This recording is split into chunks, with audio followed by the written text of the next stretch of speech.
Hello everyone, once again आपका स्वागत है ह्यूबॉर्न एकेडमी में। जैसा कि हम पहले बता चुके हैं कि हम इस चैनल में कक्षा 6 से कक्षा 10 तक की साइंस को पूरी तरह डिकोड करेंगे। क्लास 9th के अंतर्गत साइंस का यह 4th चैप्टर चल रहा है जिसका नाम है स्ट्रक्चर ऑफ द एटम, परमाणु की संरचना। आज की इस वीडियो में हम रदरफोर्ड का एटॉमिक मॉडल के बारे में जानकारी लेंगे। उन्होंने कैसे एक्सप्लेन किया था और उनकी क्या क्या लिमिटेशन रही थी। जिसने अभी तक हमारे चैनल को सब्सक्राइब नहीं किया वो सब्सक्राइब कर लें ताकि आपको पूरे वीडियो मिलते रहें। चलिए शुरू करते हैं। Structure of the atom part 3, Rutherford's model of an atom. Rutherford का परमाणु मॉडल। Ernest Rutherford was interested in knowing how the electrons are arranged within an atom। ठीक है, रदरफोर्ड यह जानने के लिए बहुत ज़्यादा इच्छुक थे कि इलेक्ट्रॉन परमाणु के भीतर कैसे व्यवस्थित रहते थे। इससे पहले आपको याद होगा थॉमसन का एटॉमिक मॉडल पढ़ा था। तो थॉमसन ने क्या कहा था कि जो वाटरमेलन है, वाटरमेलन में जो रेड वाला पोर्शन है वो पॉजिटिव मास है और उसमें जो उसके सीड्स, ठीक है, ब्लैक कलर के जो सीड्स होते हैं वो एम्बेडेड रहते हैं, वो क्या होगा, इलेक्ट्रॉन की तरह बिहेव करेगा। तो यहाँ पर अब उसके बाद जो रदर थॉमसन एटॉमिक मॉडल था वो फेल हो गया था। तो उसके बाद जो नेक्स्ट आगे थ्योरी को बढ़ाया गया रदरफोर्ड के द्वारा, ठीक है, अपने एटॉमिक मॉडल दिया गया तो उसके बारे में जानकारी दी थी। ठीक है, तो इसको हम देख रहे हैं। Rutherford designed an experiment for this. ठीक है, रदरफोर्ड ने क्या किया था, इसके लिए उन्होंने एक प्रयोग भी किया। In this experiment fast moving alpha particles were made to fall on a thin golden foil. उनने क्या किया था, अपने प्रयोग में तेज गति से चल रहे अल्फा रेज को सोने की एक थिन फॉइल ली थी, सोने की एक पतली पन्नी ली थी, तो उस पर टकराया था। उन पर क्या कहता है, उन अल्फा किरणों को स्ट्राइक किया था, उन पर टकराया था। अब उन्होंने क्या क्या देखा उनको देख रहे हैं। He selected a gold foil because he wanted as thin a layer as possible. इन्होंने सोने की पन्नी इसलिए चुनी क्योंकि ये बहुत पतली परत चाहते थे। ठीक, गोल्डन फॉइल को सिलेक्ट करने के पीछे रीजन क्या था, क्योंकि वो क्या चाहते थे कि उनको एक बहुत थिन लेयर, ठीक है, मेटल एटम की क्या मिले, बहुत पतली सी परत मिली। This gold foil was about 1000 atoms thick. ठीक है, यह सोने की जो पन्नी थी वह 1000 परमाणु की बराबर मोटी थी। Alpha particles are doubly charged helium ions. Alpha particle जो होते हैं उसमें द्विआवेशित हीलियम कण होते हैं। अल्फा पार्टिकल को बता दूं तो 2He4 भी लिखा जाता है। अल्फा पार्टिकल को क्या लिखा था हम, 2He4 लिखते हैं। तो इसका मतलब क्या है, जो हीलियम का पार्टिकल्स है वो डबल आवेशित है। डबल आवेशित का मतलब इसमें क्या है, 2 प्रोटॉन होते हैं। ठीक है, इसमें कितने होंगे, 2 प्रोटॉन। ठीक है, तो double alpha particles are doubly charged helium ions since they have a mass of 4 unit. ठीक है, इसका मास कितना होता है, 4U के बराबर, 4 यूनिफाइड इसका मास होता है। The fast moving alpha particles have a considerable amount of energy. जो अल्फा पार्टिकल होते हैं, ठीक है, वो तीव्र गति से चल रहे इन अल्फा कणों पर क्या होता है, अपने आप में पर्याप्त मात्रा में ऊर्जा भी रहती है। ठीक है, 2 चीजें कही अपने। ठीक है, एक क्या कहा, ही सिलेक्टेड गोल्डन फॉइल। ठीक है, सोने की क्या ली थी उसने, पतली परत ली थी। ठीक है, क्या ली थी, परत को लिया था, पन्नी ली थी। अल्फा पार्टिकल्स क्या होता है, अपने आप में डबली चार्ज हीलियम आयंस होते हैं, जिसमें 4 यूनिट क्या होता है, उसका मास होता है। और जब ये fast moving alpha particles have considerable amount of energy, तो इसमें क्या होती है, कुछ मात्रा में ऊर्जा भी उपस्थित रहती है। It was expected that alpha particles would be deflected by the sub atomic particles in the gold atoms. यह अनुमान भी लगाया गया था कि अल्फा कण सोने के परमाणु में विद्यमान अपरमाणुक कणों के साथ विक्षेपित होंगे। It was expected that alpha particles would be deflected by the sub atomic particles in the gold atoms. ठीक है, स्वर्ण पार्टिकल होंगे जो अल्फा पार्टिकल्स हैं, ठीक है, वो सोने के परमाणु में जो कण होंगे उनसे क्या होंगे, डिफ्लेक्ट होंगे। Since the alpha particles were much heavier than the protons he did not expect to see large deflection. चूंकि क्या है, अपने आप में अल्फा पार्टिकल्स क्या हैं, अल्फा कण क्या हैं, प्रोटॉन से बहुत अधिक भारी हैं या भारी थे, इसलिए उन्होंने अधिक विक्षेपण की आशंका नहीं की थी। क्या कहा हमने, alpha particles were much heavier. ठीक है, अल्फा पार्टिकल्स के अपने आप में भारी है प्रोटॉन से, तो उन्होंने उसमें कोई ज़्यादा डिफ्लेक्शन होने की उम्मीद नहीं लगाई थी। तो ये scattering of alpha particles by a gold foil. ठीक है, गोल्ड फॉइल के द्वारा जो अल्फा कण थे, अल्फा पार्टिकल्स थे, तो उनको कैसे विक्षेपित किया, तो ये उन्होंने यहाँ पर दिखा रखा है। ठीक है, तो इसमें देखो इसके जो प्रपोज आएंगे उसमें देखेंगे तो मोस्ट ऑफ जो अल्फा कण थे सीधे निकल रहे हैं ना, कुछ अल्फा कण ये घूम रहे हैं ऊपर की तरफ और कुछ अल्फा कण ये इधर वापस आ रहे हैं। ठीक है, ये देख रहे होंगे ये वापस आया। ठीक है। और कुछ अल्फा कण, ये देखो ये गया, ये इधर गया, ठीक है, डिफ्लेक्शन ये हो रहा है। और कुछ अल्फा पार्टिकल्स में देखो सीधे यहाँ पर गया, फिर वापस आ गया तुरंत, ठीक है। 90 डिग्री 180 डिग्री पे क्या हो रहे हैं, अल्फा पार्टिकल्स क्या जा रहे हैं, रिटर्न हो जा रहे हैं, ठीक है। तो ये इनके डिफरेंट क्या थे यहाँ पर ऑब्जर्वेशन थे।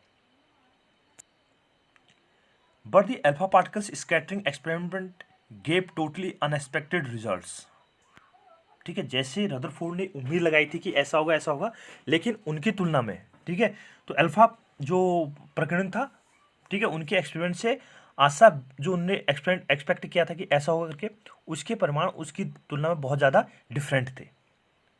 The following observation were made, ठीक है, उन्होंने निम्नलिखित क्या किए थे, अपने परिमाण को निकाले थे।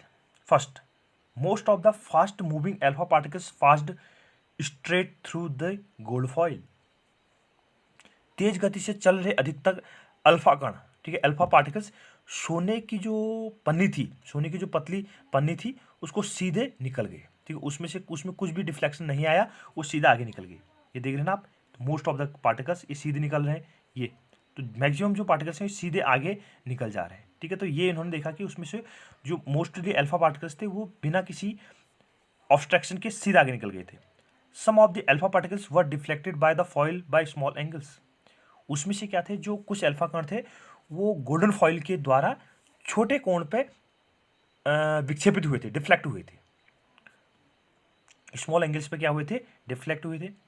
Surprisingly 1 out of every 12,000 particles appeared to be rebound, ठीक है। उन्होंने आश्चर्यजनक रूप से देखा कि प्रत्येक 12,000 कणों में से एक कण वापस आ गया, ठीक है। 12 मतलब देखो, इसमें उन्होंने देखा बहुत सारे क्या कि अल्फा पार्टिकल्स को देखा, तो उसमें से एक कण ऐसा था जो रिबाउंड हो गया, मतलब 180 डिग्री के एंगल पर क्या होगा, वापस आ गया, ये गया तुरंत वापस आ गया, ठीक है, इधर वापस आ गया। तो 12,000, कहीं पर ये 20,000 भी दिया रहता है, यहाँ पर तो 12,000 लिखा है, तो कहीं पर 20,000 पार्टिकल्स भी दिया रहता है। तो फिलहाल इस एनसीईआरटी में जो डेटा दिया है उसी के अकॉर्डिंग देख रहे हैं। तो 12,000 अल्फा कण जो थे, उनमें से एक कण ऐसा था जो मेजर डिफ्लेक्शन में आया, ठीक है, वो क्या हो गया, रिबाउंड हो गया, उसमें बहुत ज्यादा डिफ्लेक्शन आया।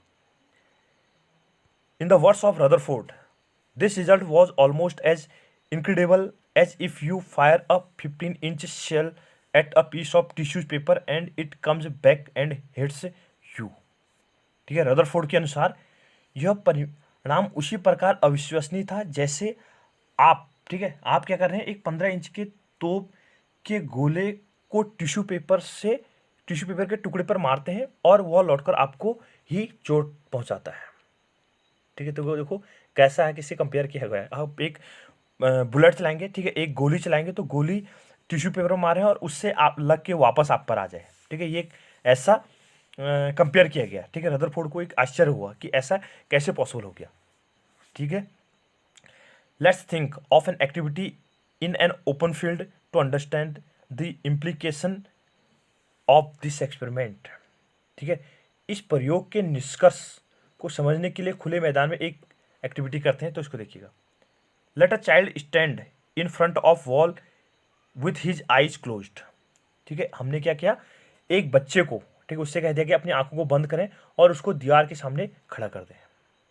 Late a child stand in front of a wall with his eyes closed, ठीक है। हमने एक बच्चे से कहा कि अपने आंखों को मतलब दीवार पर खड़े हो जाए और अपनी आंखों को बंद करे। Let him throw stones at the wall from a distance, उससे कह दें कि आप पत्थर पर दीवार फेंकें, ठीक है, उससे दीवार पर कुछ दूरी से पत्थर फेंकने को कहें।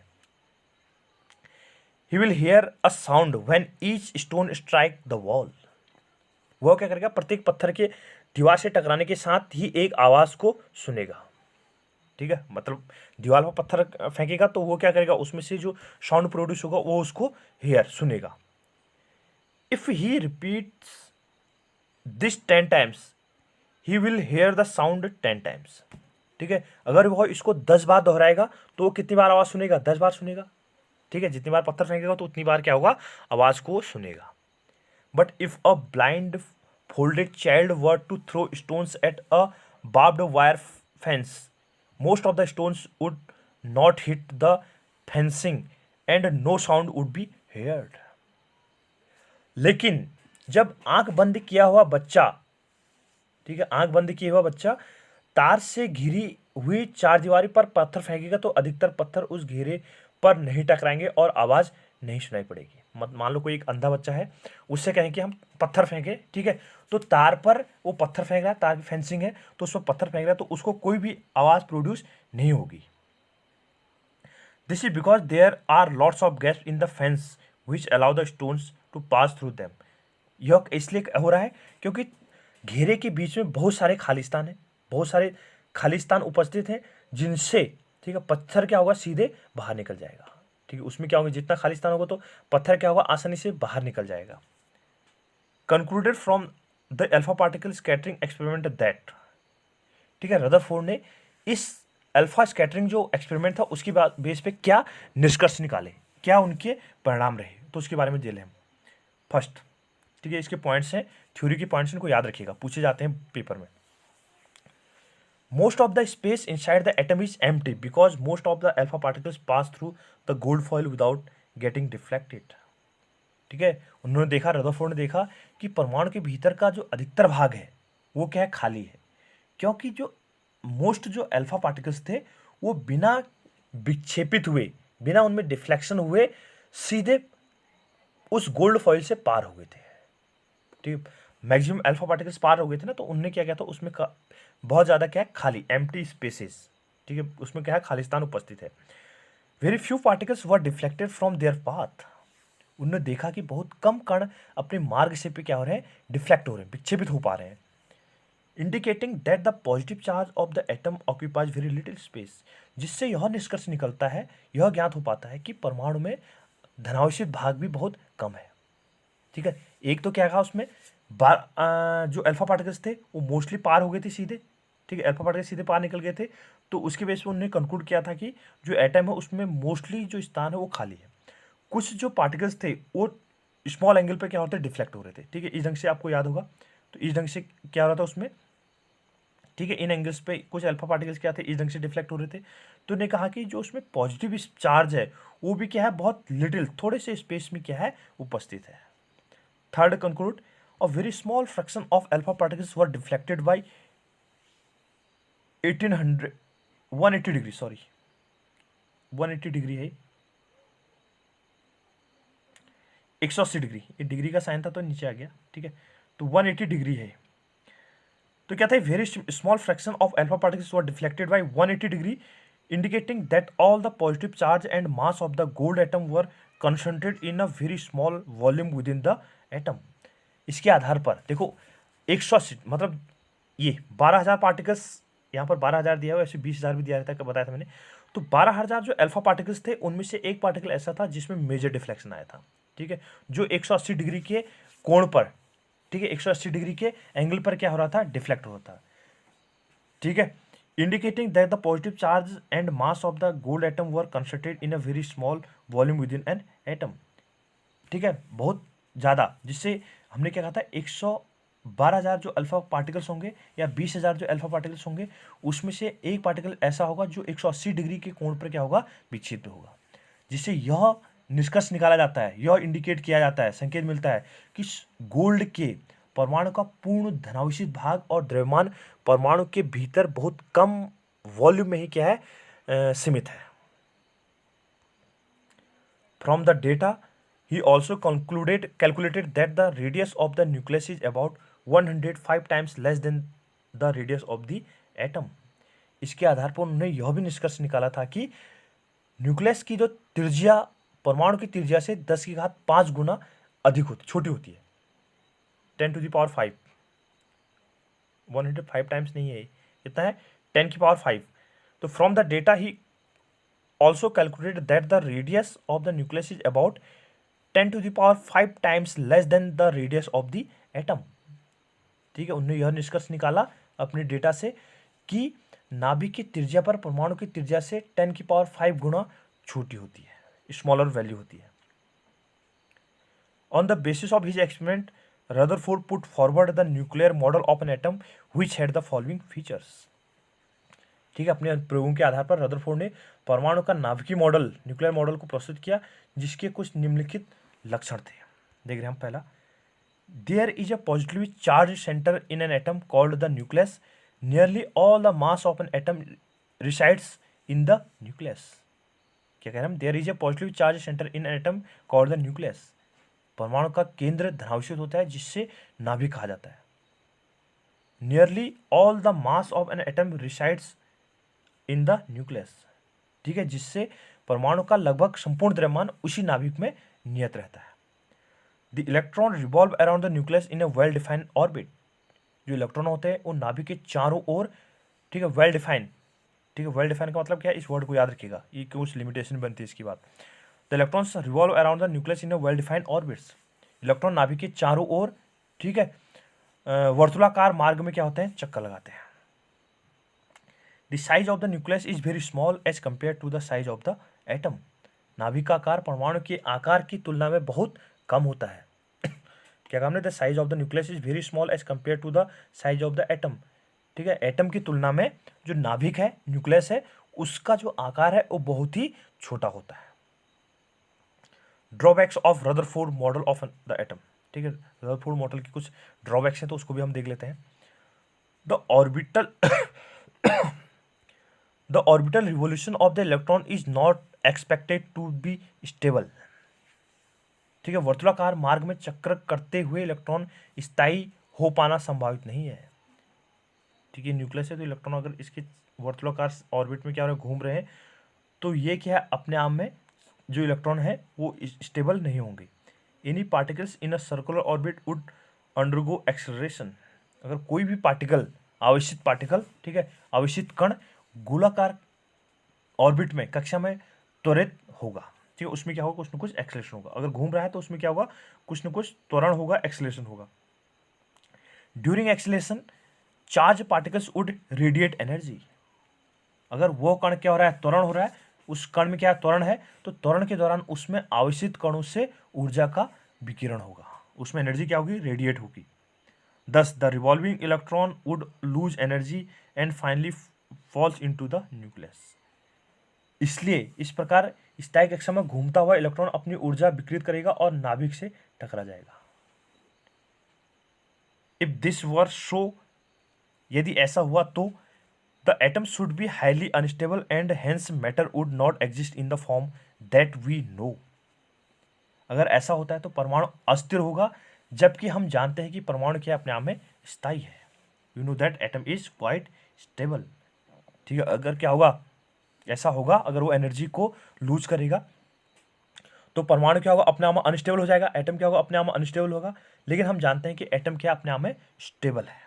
ठीक है, तो ये क्या बन गया, इसका रदरफोर्ड मॉडल का ड्रॉबैक बन गया।